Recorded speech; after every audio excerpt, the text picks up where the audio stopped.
ఈ రోజున భారతీయ జనతా పార్టీ రాష్ట్ర కార్యాలయంలో ఏర్పాటు చేసినటువంటి పత్రికా విలేకరుల సమావేశం ఇచ్చేసినటువంటి ప్రింట్ మీడియా అదేవిధంగా ఎలక్ట్రానిక్ మీడియా అందరికీ కూడా ముందుగా నా నమస్కారాలు తెలియజేస్తా ఉన్నాను. ఈ రోజున మనం కనుక చూస్తే నిన్న ప్రధానమంత్రి నరేంద్ర మోడీ గారు, చంద్రబాబు నాయుడు గారు, పవన్ కళ్యాణ్ గారు కూటమి ప్రభుత్వం వచ్చిన తర్వాత ఎప్పుడైతే ప్రమాణ స్వీకారం అయిన తర్వాత మొట్టమొదటిసారి విజయవాడ రావడం జరిగింది. మధ్యలో ఒకసారి విశాఖపట్నం రావడం జరిగింది. విశాఖపట్నం వచ్చినప్పుడు అప్పటికి ఇప్పటికీ తేడా ఏంటంటే అప్పుడు అక్కడ కొన్ని కార్యక్రమాలకు శంకుస్థాపనలు చేసి వెళ్ళిపోవడం జరిగింది.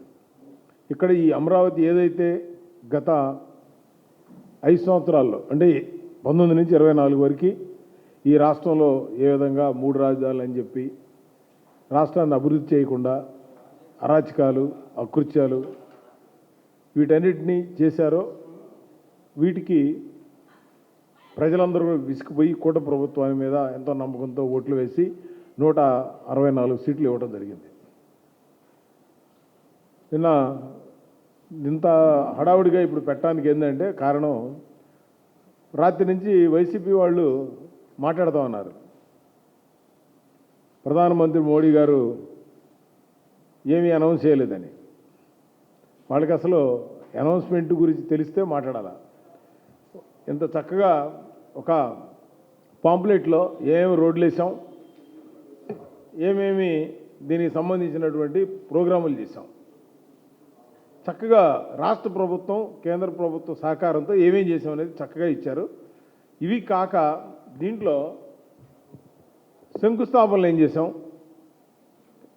మన అమరావతిలో ఏమేం చేసాం అనేది కూడా చక్కగా ప్రింట్ వేసాం. నేను అడుగుతున్న వైసీపీ నాయకులను కానీ కాంగ్రెస్ పార్టీని కానీ మీ జీవితంలో ఎప్పుడైనా ఈ విధంగా ఒక కార్యక్రమం పెట్టి పూర్తయిన పనులువి శంకుస్థాపనలువి ప్రోగ్రెస్లో ఉన్నాయని ఎప్పుడైనా చేయగలిగారా? ఈ 5 సంవత్సరాలు ఏ రోజైనా సరే వైఎస్ జగన్మోహన్ రెడ్డి మీ పార్టీ నాయకులు కానీ మంత్రులు కానీ ఈ విధంగా చేశారా? ఇది చేయకపోగా మళ్ళా ఈ రోజున ఈ రాష్ట్రం అభివృద్ధి చెందుతుంది. నిన్న క్లియర్గా చెప్పారు మోడీ గారు, ఈ రాష్ట్రం వాళ్ళ పేపర్లో రాశారు, మళ్ళీ రాయటం కూడా, దేశానికి ఇంజిన్ లాంటిది అమరావతి ఈ రాష్ట్రం. అంటే ఇంజిన్ లేకపోతే ట్రైన్ కదలదు. జీడిపిలో గ్రోత్లో ఇది పెద్ద భాగస్వామ్యం కాబోతూ ఉంది అని ప్రధానమంత్రి గారు చెప్పారు. 58,000 కోట్ల రూపాయలు అక్కడ నిన్న కార్యక్రమాలకి అసెంబ్లీ అవ్వచ్చు, కోర్టులు అవ్వచ్చు, రోడ్లు అవ్వచ్చు, సచివాలయం అవ్వచ్చు, భారతదేశంలో ఒక పాత ఇంటిని మళ్ళా రిపేర్ చేయాలంటే చాలా కష్టం. కానీ కొత్త ఇల్లు కట్టుకోవడం చాలా ఈజీ. అనుకున్న విధంగా ప్లాన్ ప్రకారం ముందుకు వెళ్తుంది. అటువంటిదే ఈ రాజధాని. ఈ రాజధాని ప్రపంచంలోనే నంబర్ 1గా ఉండడానికి అవకాశం ఉంది. కారణం ఏంటంటే ఈ రోజున రైతులు ఇచ్చినటువంటి ఆ 34,000 ఎకరాల్లో చక్కగా కావాల్సినంత వెడల్పు రోడ్లు, అండర్ డ్రైనేజీలు, అదేవిధంగా కేబుల్స్, ఎలక్ట్రికల్ కేబుల్స్, లేకపోతే టెలిఫోన్ కేబుల్స్, ఏవైనా సరే ఇంటర్నెట్ కేబుల్స్ కానీ చక్కగా చేయడానికి ప్రణాళిక ఉంది. ఇవాళ వాటర్ పైప్ లైన్స్ కూడా ఇవాళ న్యూయార్క్లో 100 ఇయర్స్ బ్యాకే అండర్ డ్రైనేజ్ వాటరు, మరి 100 ఇయర్స్కి ముందే 4 లైన్లు వరుసలతో ఉన్నటువంటి రైల్వే ట్రాక్స్ న్యూయార్క్ సిటీలో ఉన్నాయంటే ఇవాళ మనం ఆ రోజుల్లో చేయగలిగారు. ఇవాళ చేయాలంటే చాలా కష్టమైన పరిస్థితి.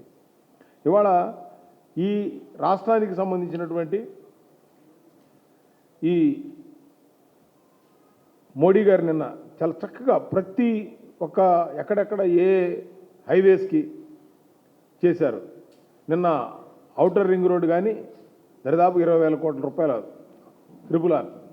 అదేవిధంగా బెంగళూరు నుంచి మేదరమెట్లకి 20,000 కోట్ల రూపాయలు వర్క్ జరుగుతుంది. అది కంప్లీట్ అయిపోవచ్చింది.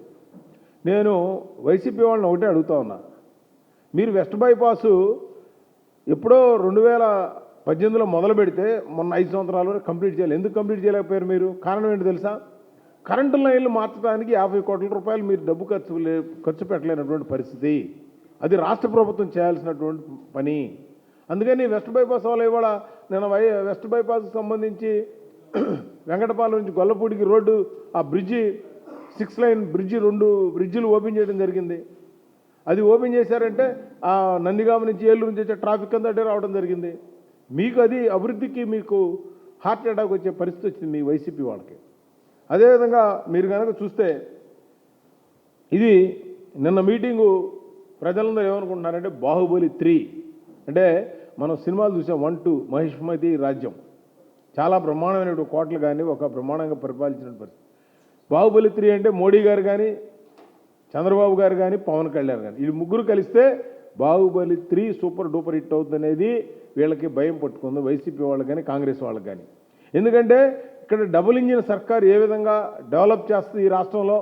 ఒక పక్కన ఇరిగేషన్ ప్రాజెక్ట్ పోలవరం అవ్వచ్చు, అమరావతి అవ్వచ్చు, మరి విశాఖపట్నంలో ఐటీ సెక్టార్ కావచ్చు, రాయలసీమలో ఉన్న ఇరిగేషన్లో సంబంధించిన ప్రాజెక్టులు అవ్వచ్చు, లేదా తిరుపతి లాంటి పెద్ద పెద్ద టెంపుల్స్ని డెవలప్ చేసే దాంట్లో టూరిజం డెవలప్ చేసే దాంట్లో కావచ్చు, మెడికల్ టూరిజంలో కావచ్చు. రాష్ట్ర ప్రభుత్వం ఈ చేసే ప్రతి కార్యక్రమాన్ని కూడా ఎక్కడ కేంద్ర ప్రభుత్వం కాదనకుండా సపోర్ట్ చేస్తుందనే ఒక అసూయతో ఈ రోజున వైసీపీ వాళ్ళు మాట్లాడుతూ ఉన్నారు.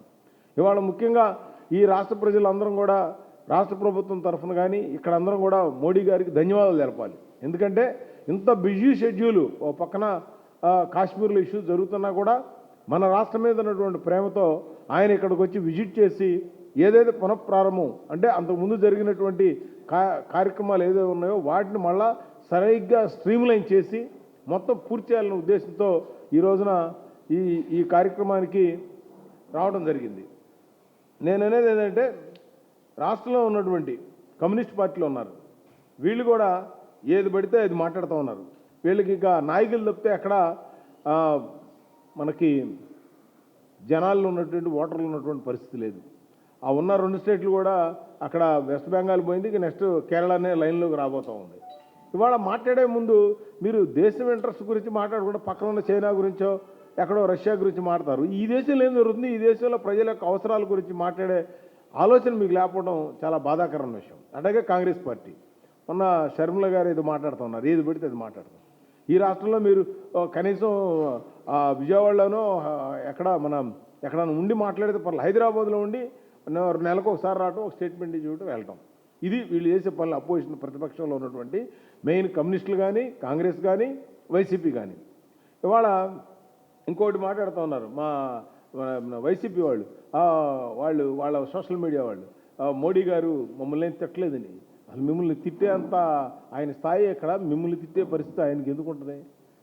ఒక డైలాగ్ చాలు ఒక మనిషికి. గ్రహణం వీడింది ఈ రాష్ట్రానికి అన్నారు, ఒకే ఒక్క డైలాగ్. ఆ డైలాగ్ వాళ్ళకి అర్థమైతే అన్ని అర్థాలు అందులో ఉన్నాయి. మా నోరు ఏది చెడు మాట్లాడటానికి ఏది పడితే అది కంపు చేసుకోం మేము. ఆ గ్రహణం వీడింది ఈ రాష్ట్రానికి.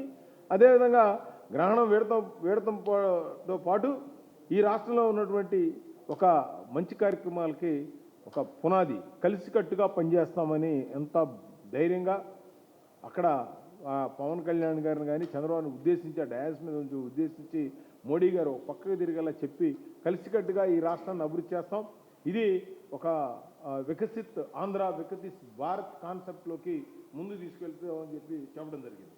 అదేవిధంగా అన్నిటికంటే ముఖ్యమైనది మనకి ఈ రాష్ట్రంలో ముఖ్యంగా నిన్న శంకుస్థాపన చేసిన దాంట్లో ఈ నాగాలంక దగ్గర గుల్లలమోత్ దగ్గర దాని ఏమంటారు మన మిసైల్ లాంచింగ్ సెంటర్ని శంకుస్థాపన చేయడం జరిగింది. దరిదాపుగా అది 2,000 కోట్ల రూపాయలతో ముందు ఫస్ట్ బడ్జెట్ ఇవ్వడం జరిగింది. ఇవాళ దానివల్ల అక్కడ సతీష్ రెడ్డి గారు ఇంతకుముందు డిఆర్డిఓ చైర్మన్గా ఉండేవారు, ఆయన దీన్ని కోఆర్డినేట్ చేయటం, మరి ఇక్కడ ఉన్నటువంటి ఈ శంకుస్థాపనకు సంబంధించినటువంటి అక్కడ ఆ ప్రాంతంలో ఎట్టి పరిస్థితులను 3 సంవత్సరాల్లో కంప్లీట్ చేయాలని. కారణం ఏంటంటే అది చాలా మంచి లొకేషన్ మన భారతదేశంలో మిసైల్ లాంచింగ్ సెంటర్స్ అక్కడ వదలటం అనేది. అక్కడ దరిదాపు 1000 మంది ఎంప్లాయ్మెంట్ రాబోతూ ఉంది. 300 ఎకరాలు అక్కడ ల్యాండ్ ఎక్వైర్ చేసి కేంద్ర ప్రభుత్వం అక్కడ రెడీ చేయడం జరిగింది. అక్కడ ఒక బ్రిడ్జి కనుక వేస్తే అది ఆల్రెడీ దానికే 1000 కోట్లు ఖర్చు పెట్టబోతూ ఉన్నారు. ఆ బ్రిడ్జి వేసి ఆ ప్రాజెక్టుని కనుక మొదలు పెట్టగలిగినట్టయితే ఈ ఎంప్లాయ్మెంట్తో పాటు ఈ దేశంలో ఉన్న మిసైల్స్ కాకుండా వేరే దేశాల్లో ఉన్నటువంటి మిసైల్స్ కూడా అక్కడ తీసుకొచ్చి టెస్ట్ చేయడం జరుగుతుంది. దానివల్ల మన దేశానికి ఆదాయ వనరుగా మారుతుంది. అదేవిధంగా అన్నిటికంటే ఇప్పుడు మనకి రాకెట్ లాంచర్ ఉంది శ్రీహరికోటలో. ఆ శ్రీహరికోటలో రాకెట్ లాంచర్ ఏదైతే ఉందో అక్కడ వేరే దేశాలకు సంబంధించినటువంటి శాటిలైట్స్ కూడా మన దగ్గర నుంచి మనం వదులుతూ ఉన్నాం. అలాగే ఇక్కడ మిసైల్స్ కూడా మనం ఇక్కడ వదలటం వల్ల మన దేశానికి మనం వాటిని టెస్ట్ చేసినందుకు మనకు డబ్బులు పే చేస్తూ ఉంటారు. అటువంటి ఫెసిలిటీ ఉన్నటువంటి మన నాగాలంకలో ఉన్న మిసైల్ లాంచ్ అంటారు.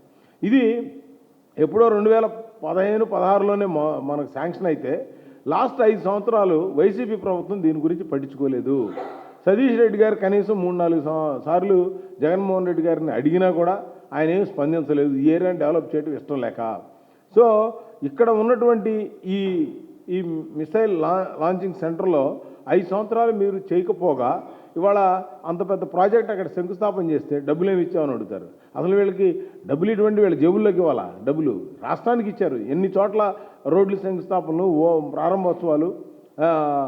మొన్న మనం కాట్పాడి నుంచి తిరుపతికి రేణిగుంటకి రైల్వే లైన్ ఇవ్వడం జరిగింది. ఇక్కడ అమరావతికి ఒక రైల్వే లైన్ ఇవ్వడం జరిగింది 70,000 కోట్ల రూపాయలు కూడా రైల్వే లైన్స్ ఆంధ్రప్రదేశ్లో పని జరుగుతూ ఉంది. అదేవిధంగా ఇక్కడ ఉన్నటువంటి ఈ రాష్ట్రానికి సంబంధించినటువంటి అభివృద్ధిలో ఈ డిఆర్డీఏకు సంబంధించి మిసైల్ లాంచింగ్ సెంటర్ ఎట్టి పరిస్థితుల్లోనూ మన ప్రాంతాల్లో ఉన్నటువంటి డిఫెన్స్ సెక్టర్ను కూడా ఆంధ్రప్రదేశ్కి తీసుకొచ్చి ఇప్పుడంతా మెయిన్ డిఆర్డీఏ, డిఎంఆర్ఎల్, డిఆర్డీఓ అంతా హైదరాబాద్లో ఉన్నాయి. దానికి సంబంధించిన ఇండస్ట్రీస్ కూడా అక్కడే ఉన్నాయి. కాబట్టి ఇక్కడ ఈ రాష్ట్రంలో కూడా కొత్తగా స్టార్టప్ కంపెనీలాగా పెట్టి డెవలప్ చేయాలని ఒక ఆలోచనలో ఉన్నారు. దీని ద్వారా డిఫెన్స్ రంగం కూడా మన కోస్టల్ ఏరియా దరిదాపుగా 989 కిలోమీటర్లు మనకు ఉంది. కాబట్టి ఇది చాలా ఉపయోగపడే పరిస్థితి. అదేవిధంగా ఈ రాష్ట్రంలో ఉన్నటువంటి ఈ ఔటర్ రింగ్ రోడ్డు కూడా మన కేంద్ర ప్రభుత్వం మొదట 70 మీటర్లు అనుకుంది, 140 మీటర్ల వెడల్పుతో మొత్తం ల్యాండ్ ఎక్వైజేషన్ కూడా కేంద్ర ప్రభుత్వం భరించే విధంగా మనకి ఆ 189 ఔటర్ రింగ్ రోడ్డును కూడా ఇవ్వడానికి ఒక ప్లాన్ ఓకే అయిపోయింది. దరిదాపుగా డిపిఆర్ కూడా సబ్మిట్ చేయగానే అది కూడా గడ్కరీ గారు చాలా ఇంట్రెస్ట్గా ఉన్నారు. ఎందుకంటే ఆ ఔటర్ రింగ్ రోడ్ అయిపోతే విజయవాడకి, గుంటూరుకి వచ్చే వెహికల్స్ ఏమి ఉండవు. తెనాలికి మధ్యలో అంతా బయట నుంచి బయట వెళ్ళిపోయే పరిస్థితి ఉంటుంది. ఫ్యూచర్లో కూడా డెవలప్మెంట్ బ్రహ్మాండంగా ఉంటుంది. కాబట్టి ఇవాళ ఇన్ని అభివృద్ధి కార్యక్రమాలు జరుగుతూ ఉంటే పక్కన వీళ్ళందరూ కూడా ఈ అభివృద్ధిని ఓర్చుకోలేక ఈ అభివృద్ధిని చూసి బాధపడుతూ ఇవాళ మాట్లాడుతూ ఉన్నారు. ఇవాళ మరొకసారి ప్రధానమంత్రి గారు, అదేవిధంగా నిన్న చంద్రబాబు నాయుడు గారు కానీ ఏ విధంగా రేపు జూన్ 21న యోగా ఒక వరల్డ్లో ఒక పెద్ద ఈవెంట్ చేయాలని చెప్పి ఏదైతే భావిస్తూ ఉన్నారో, ఎందుకంటే యోగా అనేది వాళ్ళ ప్రతి ఒక్కళ్ళకి కూడా మానసికమైనటువంటి ఒత్తిడికి లోనయ్యే వాళ్ళకి చాలామంది ఐటీ వాళ్ళకి కానీ లేకపోతే ఇంట్లో మహిళలకు కానీ ఈ ఆర్థిక ఇబ్బందులు కానీ మానసికమైనటువంటి ఒత్తిడి వల్ల పిల్లలు చదువులు, మ్యారేజ్, వీటిలో ఇది యోగా అనేది ఒక ఆల్టర్నేటివ్ మెథడ్. కాబట్టి దాన్ని ప్రపంచవ్యాప్తంగా అన్ని దేశాలు ఫాలో అవుతున్నాయి. దీన్ని ఒక రికార్డు స్థాయిలో చేయాలి అనే ఒక మంచి ఉద్దేశంతో మోడీ గారు చెప్పటం, అది నిన్న చంద్రబాబు నాయుడు గారు అడగంగానే దాన్ని కూడా ఇక్కడ బ్రహ్మాండంగా చేద్దామని చెప్పడం అదొక మంచి ఆలోచన. అదేవిధంగా ఈ యొక్క కార్యక్రమానికి వచ్చి ఈ రాష్ట్రం ఏదైతే అమరావతి రైతులు భయపడాలని పని లేదు. ఇంకొకటి కూడా మాట్లాడుతూ ఉన్నారు పక్క నుంచి. నిన్న మన చంద్రబాబు నాయుడు గారు ఒక 44,000 ఎకరాలు మేము ఎక్వైరీ చేసి అక్కడ ఎయిర్పోర్ట్ కడతాం, డెవలప్మెంట్ చేస్తామంటే, అరే రైతులు వచ్చి ముందుకు ఇస్తానంటే వీళ్ళు ఇస్తే 1 ఎకరం కూడా ఎవరు, ఒక వైసీపీ వాళ్ళు 1 ఎకరం ఇవ్వనండి ఎవరు, ఎందుకు ఎవరంటే వాళ్ళు ఇస్తే ఒక 100 ఎకరాలు ఇస్తే వాళ్ళే ఆక్రమించుకుంటారు. అందుకని ఈ కూటమి మీద నమ్మకంతో 44,000 ఎకరాలు ఇవ్వడానికి కూడా సిద్ధపడతా ఉన్నారు. దానివల్ల ఇంటర్నేషనల్ గ్రీన్ఫీల్డ్ ఎయిర్పోర్ట్ కట్టడానికి ఆయన ఒక ప్రపోజలు. ఎందుకంటే వాళ్ళ టాటా వాళ్ళకి బ్రహ్మాండమైనటువంటి ఎయిర్లైన్స్ వాళ్ళ చేతుల్లో ఉంది. ప్రపంచంలో ఇక్కడ కనుక ఉంటే ఇటు చైనా, శ్రీలంక, థాయిలాండ్, సింగపూర్ నుంచి మరి ఇటు యూరప్ వెళ్ళాలన్నా, అమెరికా వెళ్ళాలన్నా కూడా మన ఆంధ్రప్రదేశ్లో పర్టికులర్గా అమరావతి మంచి సెంటర్ పాయింట్. ఇప్పుడు దుబాయ్ ఏ విధంగా ఉందో అటువంటి సెంటర్ పాయింట్ అవుతుంది. కాబట్టి అలాంటి మంచి లొకేషన్లో మనం ఉన్నాం. ఫ్లైట్ టేకాఫ్ తీసుకోగానే 3-4 మినిట్స్లోనే సముద్రంలోకి వెళ్ళి అక్కడి నుంచి ఏ కంట్రీకి అని వెళ్ళే పరిస్థితి ఉంది. ఇటు నుంచి కూడా ఒక హాఫ్ అన్ అవర్ 1 అవర్ ఇటు ప్రయాణం చేస్తే బెంగళూరు నుంచి ఇటు ఇంటర్నేషనల్ వాటర్లోకి వెళ్ళే పరిస్థితి ఉంది. మీకు చాలా చోట్లకి జర్నీ తగ్గే అవకాశం ఈ యొక్క అమరావతి ప్రాంతంలో ఉండటం వల్ల ఇంటర్నేషనల్ ఒక ఎయిర్పోర్ట్ గ్రీన్ఫీల్డ్ ఎయిర్పోర్ట్ రావడానికి అవకాశం ఉందనే ఉద్దేశంతో చంద్రబాబు గారు చెప్పడం, దానికి కూడా వీళ్ళు ఓర్చుకోలేక మాట్లాడుతూ ఉన్నారు. ముఖ్యంగా ఈ యొక్క అమరావతి రాజధాని మీరందరూ కూడా మరలా 3 సంవత్సరాల తర్వాత ఈ డేట్ అండ్ టైం ఈ రాష్ట్ర ప్రజలు గుర్తుపెట్టుకోండి. ఒక బ్రహ్మాండమైనటువంటి ఎవరు ఊహించని విధమైన రాజధాని రాబోతూ ఉంది. దానికి ఇవాళ 58,000 కోట్లు కాదు, ఇంకా ఎంతైనా డబ్బులు ఖర్చు పెట్టడానికి కేంద్రం ఇవ్వడానికి కూడా సిద్ధపడతా ఉంది. అదేమంటే గ్రాంట్ ఇచ్చారా, అప్పు ఇచ్చారా, రకరకాలుగా మాట్లాడుతూ ఉంటారు. వీళ్ళు ఇవాళ అమెరికా వెళ్ళే స్టూడెంట్లు అందరూ కూడా అమెరికా వెళ్తా ఇక్కడ లోన్ తీసుకొని వెళ్తారు. వెళ్ళిన తర్వాత ఉద్యోగ రాగానే 3 నెలలు లోన్ పే చేస్తారు. ఇక్కడ జిఎస్టీ పెరిగితే ఆటోమేటిక్గా జనాల్లో పర్చేసింగ్ పవర్ పెరుగుతుంది, రాష్ట్ర రెవెన్యూ పెరుగుతుంది, రాష్ట్రంలో ఉన్నటువంటి అన్ని రకాలైన వనరులు పెరుగుతాయి. కాబట్టి ఒక పక్కన మనకి 3 కొత్త పోర్టు రాబోతూ ఉన్నాయి. రామాయంపేట కానీ, అదేవిధంగా బాపనపాడు కానీ, మచిలీపట్నం కానీ, ఈ పోర్టులు కూడా కన్స్ట్రక్షన్ జరుగుతూ ఉన్నాయి. వీటితో పాటు ఒక 8 ఫిషింగ్ హార్బర్లు కూడా 350 కోట్ల రూపాయలతో ఒక్కొక్కటి, అవి కూడా కన్స్ట్రక్షన్ 3 అయిపోయినాయి, ఇంకా 5 జరుగుతూ ఉన్నాయి. ఈ రాష్ట్రంలో సీ కోస్ట్ను పూర్తిగా బ్రహ్మాండంగా దాన్ని అభివృద్ధి చేసి తద్వారా రెవెన్యూని పెంచేదానికి కేంద్ర రాష్ట్ర ప్రభుత్వాలు ఈ రోజున ఈ డబుల్ ఇంజిన్ సర్కారు ఏ విధంగా సక్సెస్గా ముందుకు వెళ్తూ ఉందో మనం చూసేదానికి మంచి అవకాశం వచ్చింది. అందుకనే ఈ అమరావతి శంకుస్థాపన పునఃప్రారంభం అదైతే మనం నిన్న జరిగిందో, దీని సందర్భంగా వైసీపీ వాళ్ళు ఇప్పటికైనా మీరు ఈ రాష్ట్రంలో జరిగే అభివృద్ధిని చూసి మీరు ప్రశాంతంగా నిద్రపోండి. కనీసం రాష్ట్రం అభివృద్ధి చెందుతుందని మీకు నిద్ర పట్టట్లేదు. అందుకని మరొకసారి ప్రధానమంత్రి గారికి ధన్యవాదాలు తెలుపుతూ, మరి ఈ కార్యక్రమం ఏదైతే జరిగిందో ప్రజలందరూ కూడా నిన్న బాగా వచ్చి ఎటువంటి ఇబ్బందులు లేకుండా అందరూ వాళ్ళు వెళ్ళినందుకు భగవంతుడు కూడా వర్షాలు నిన్న పడకుండా అంతా భగవంతుడు కూడా అనుకూలించే విధంగా జరిగినందుకు మరొకసారికి భగవంతుడు కూడా అదేవిధంగా ప్రజలందరికీ విచ్చేసిన వారికి ధన్యవాదాలు తెలుపుతూ సెలవు తీసుకుంటున్నాను.